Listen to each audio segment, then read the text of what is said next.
They said no king was above the earth, and the earth spoke through the Ogboni. In the old Yoruba kingdom, power did not always sit on the throne. Sometimes, it sat in the shadows. A king could rule the people, but the Ogboni watched him. Keepers of truth, guardians of balance. When a king lost that balance, they called him to answer.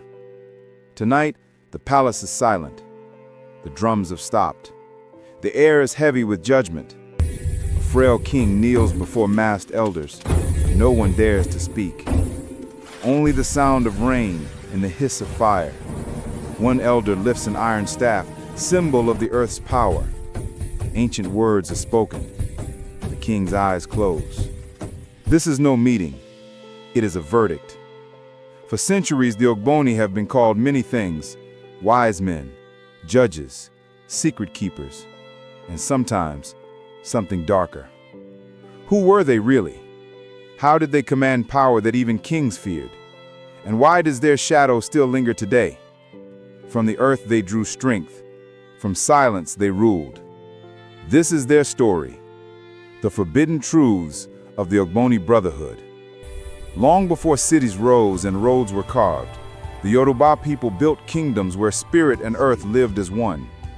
In Ife, they said the gods first touched the ground. In Oyo, they built an empire guided by warriors and kings. In Ijebu and Egba, traders, priests, and elders shaped their own worlds. To the Yoruba, life was not divided between the seen and the unseen. The earth was alive, and every act of power had to answer to it. They believed in Onile, the spirit of the earth itself, the one who owned the soil, the mountains, and all who walked upon them. To offend the earth was to offend creation. To lie before the earth was to lie before truth. But Onile did not walk alone. Standing beside the earth was Ogun, the god of iron, the pathfinder, the warrior, the maker of tools, and the breaker of lies. From earth and iron came the balance of power. One created, one judged. Together they formed the unseen foundation of every Yoruba kingdom. The kings, called Obas, ruled by divine right, but their crowns were never truly theirs. They swore oaths to the earth. They promised to rule with fairness and truth. And when that promise was broken, someone had to speak for the earth. That voice became the Ogboni. They were not soldiers. They carried no swords. Their power came from silence, from symbols, from oaths. They served as the conscience of the kingdom, the ones who could remind a king that his power came with limits. Within the palaces of Ife and Oyo, the Ogboni sat apart. They spoke in proverbs. They judged through signs. They kept the peace between the living and the ancestors. To join them was not ambition, it was destiny. The Ogboni were chosen, tested, and bound by sacred vows. They lived to protect balance, to guard truth, and to serve the earth before all else. Over time, their influence spread. Every major Yoruba city had its own Ogboni council. Kings consulted them before war. Merchants sought their blessing before trade. The common people feared and respected them alike. But what began as guardianship slowly became something greater and darker. Power hides easily behind secrecy, and when the earth only speaks through a few, others must listen in silence. Centuries later, their symbols still whisper from carved stones and rusted iron. Circles that never break, twins joined by metal, hands clasped through time. Their story could have faded with the old kingdoms, but it did not. Today, one man still walks their path. His name is Adebayo, a historian and storyteller who has spent his life searching for the truth behind the legends. He believes that the Ogboni were not just elders of power. They were the moral spine of the Yoruba world. Yet in every story he finds, there is a missing piece, a silence that no one dares to explain. Now deep in the ancient city of Oyo, Adebayo stands inside the ruins of a forgotten palace. He has followed clues written in old songs and traced symbols carved in stone. Beneath his feet, the earth feels hollow. As the light fades, he kneels and brushes away the dust, and there, half buried in the soil, he sees a narrow opening, a tunnel, sealed long ago. Adebayo takes a breath. He runs his hand along the cold, carved surface of the entrance, and on it, a single mark. Two figures joined by iron, the ancient sign of the Ogboni. He hesitates, then steps closer. The air turns cold. His lantern flickers. The earth beneath him seems to whisper. What truth waits below? The silence answers. Power in the Yoruba world was never only about crowns or armies. It was about balance between what was seen and what was hidden. The Ogboni lived in that hidden world. They ruled not with weapons, but with symbols, objects that carried meaning deeper than words. Among them was the Edan Ogboni, two small figures made of iron, joined by a chain. One male, one female. Together they stood for truth and unity, for the balance between man and woman, life and death, earth and spirit. Every member of the Ogboni carried the Edan. It was not decoration, it was a living oath. When an Ogboni elder raised his Edan, his words became law. To break that oath was to betray the earth itself. Iron was their symbol, because iron never lies. It bends, but it does not hide its scars. It remembers every fire it has faced. In the world of the Ogboni, silence was justice. Words could deceive, but silence revealed the truth. And when truth was demanded, the Ogboni would meet in their sacred chamber, a place where no sound escaped. There, justice was not argued. It was decided. On that night long ago, the frail king faced them again. He had forgotten the oath he swore to the earth. The people feared him, but the Ogboni feared what his pride would bring upon the land. The chamber was dim. The elders sat in a circle. Between them, the Edan figures rested on the floor, two faces watching, one shadow. The air was thick with the weight of what must be done. The eldest elder spoke. The king has forgotten the earth. He has ruled for himself, not for the land. And the earth will no longer carry his name. No one else spoke. The iron staff struck the ground once, the signal of judgment. The king removed his crown. Slowly he placed it before them. The fire hissed. The chamber filled with silence so deep it felt alive. The Ogboni believed that power could not exist without accountability. Even a king must bow to the laws of the earth. Yet there was another truth, one they rarely spoke of. To hold such power in secrecy was dangerous. When only a few decide justice, who will judge them? That was the burden of the Ogboni, to be feared and trusted at the same time. To guard the balance between truth and tyranny, knowing that one step too far could destroy both. Outside the chamber, the people waited. The storm had ended, but the air was still heavy, as if the sky itself held its breath.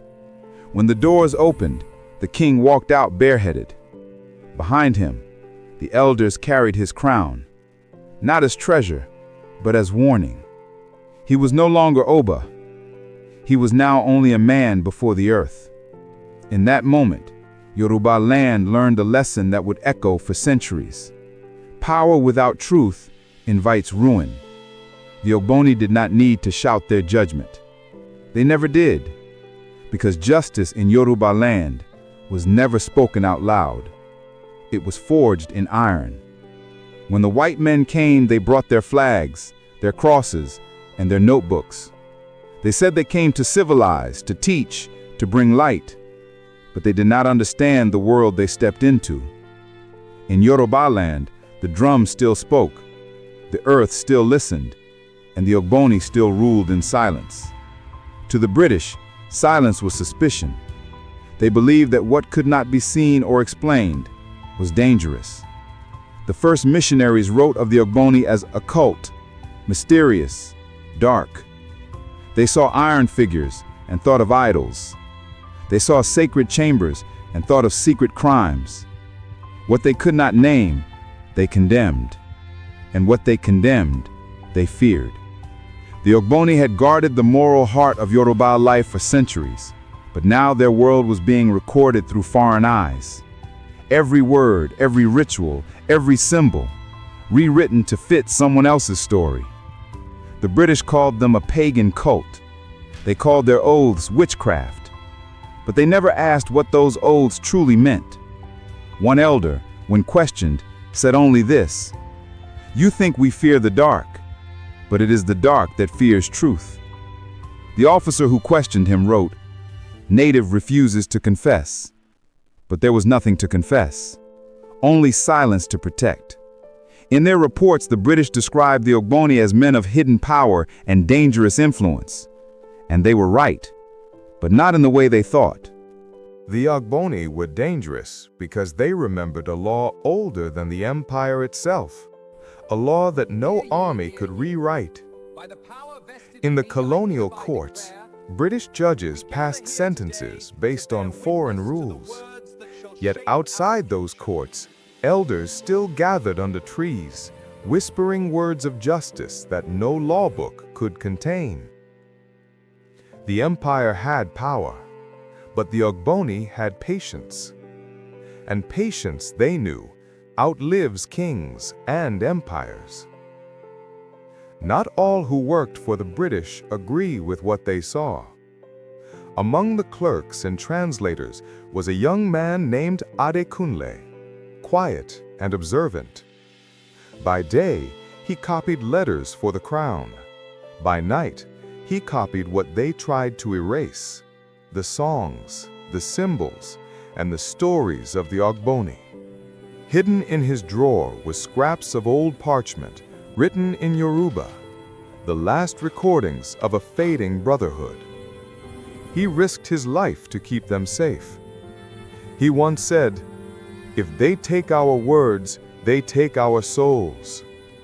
Adekunle's writings would one day help historians understand what the British never could, that the Ogboni were not a cult of fear, but a circle of truth. Still, the empire pushed harder. Churches rose where shrines once stood. Schools replaced courtyards. The New World demanded answers that fit its books. But the Ogboni gave no answers. They spoke through silence, and silence the British could not translate. In one report, a missionary wrote, "Their eyes are calm, but I feel they are watching me. They are waiting for something, perhaps for us to leave." The old and the new world stood face to face. One believed in reason, the other in balance. One wrote history, the other remembered it. The British officer closed his notebook and lifted his camera. The elder did not move. His face revealed nothing. His eyes did not blink. The shutter clicked. The flash burned the moment into glass. But a photograph cannot capture a soul. And in that still frame, frozen in time, it was hard to tell who truly understood power: the man behind the camera, or the one who sat in silence before it. In every age, power demands loyalty. But among the Ogboni, loyalty was not given, it was earned. And once it was sworn, it could never be broken. They said that an Ogboni oath was not a promise to men. It was a promise to the earth itself. The ground beneath their feet heard their words, and the iron in their hands sealed it. To join the brotherhood, a person gave up more than comfort or name. They gave up the right to speak freely. They swore to protect truth, even if it meant living in silence for a lifetime. The Ogboni believed that silence is stronger than speech. A lie can fill a room, but truth waits in quiet until it is needed. When a new member was chosen, they were not told everything. They learned slowly, step by step, through stories, signs, and moments that tested their heart. Some called it initiation, others called it rebirth. They said the first lesson was this: the tongue can build kingdoms or destroy them. So the tongue must serve truth, not pride. The second lesson was loyalty. Loyalty to the brotherhood. Loyalty to justice. Loyalty to the earth, who watches all. To betray that loyalty was to turn against nature itself. And nature, they believed, never forgets. Elders who still remember speak softly about these vows. One said, "You do not speak an Ogboni oath, you become it." Another said, "When I took the oath, my name changed. The man I was before disappeared." Their words carried no pride, only weight. The weight of silence, of truth guarded like fire in the dark.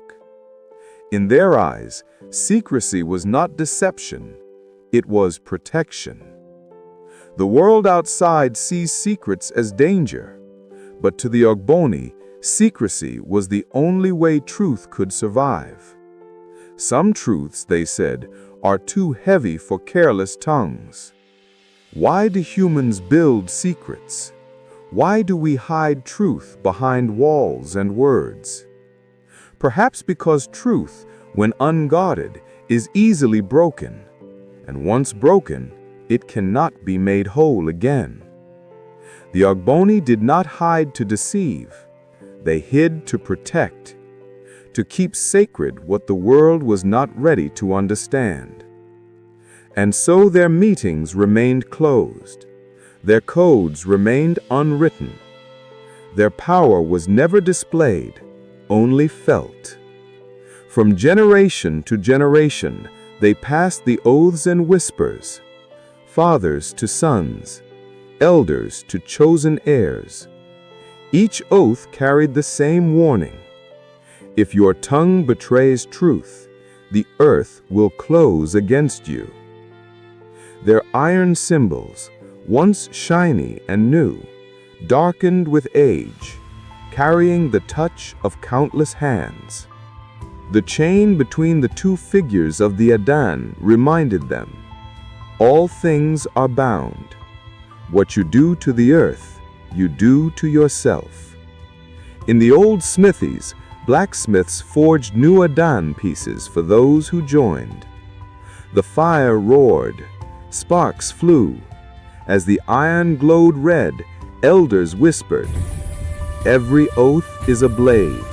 It cuts the liar and the one who keeps it, because both carry its pain, one from guilt, the other from duty."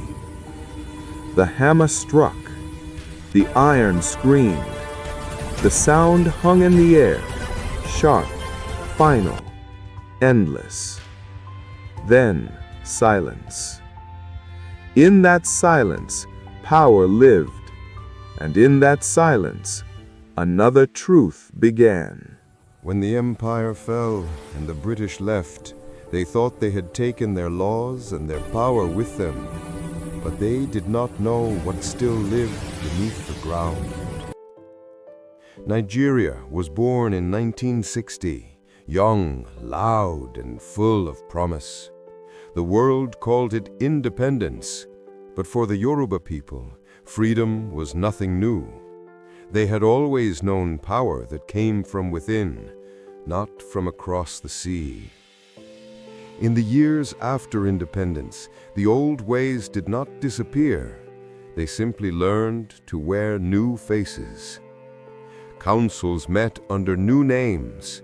Elders sat beside ministers and governors. And within those meetings, the old principles of the Ogboni quietly shaped decisions. Truth before pride, balance before ambition, silence before noise. Many who ruled the young nation carried symbols of faith, but also carried the memory of their fathers, men who once knelt in sacred chambers to swear loyalty to the earth.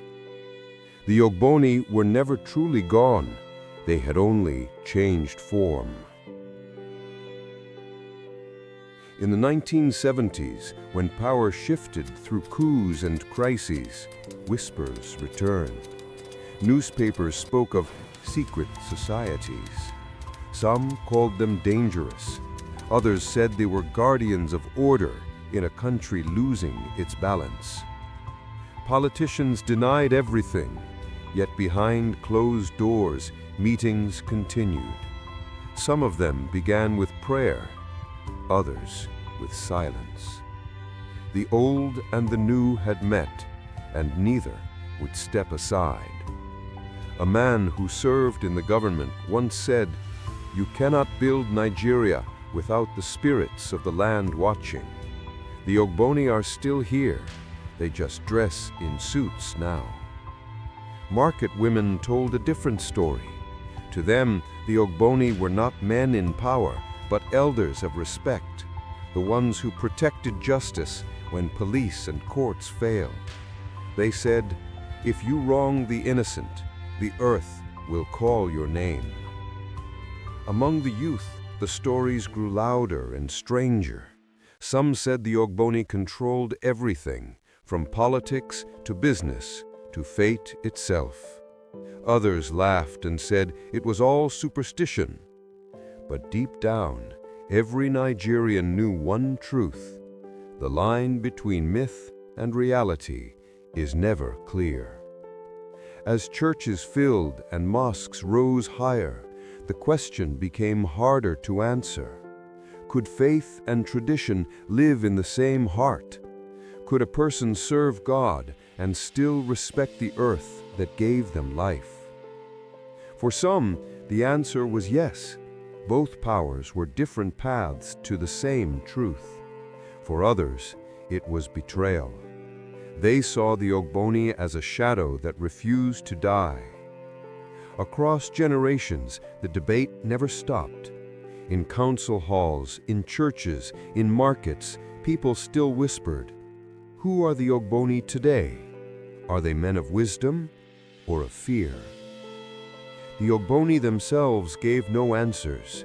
They spoke only through symbols, iron rings, old gestures, hidden greetings that survived centuries. Their silence became their strength, their invisibility, their power. In truth, every era finds its own brotherhood. In the days of kings, they sat beside the throne. In the days of empire, they hid in the shadows. And in the age of nations, they moved among us, unseen, unheard, but never gone. Power is like the wind. You cannot hold it, but you can feel it. And the Ogboni understood the wind. They knew how to bend with it, how to wait until it changed, and how to return when it was called.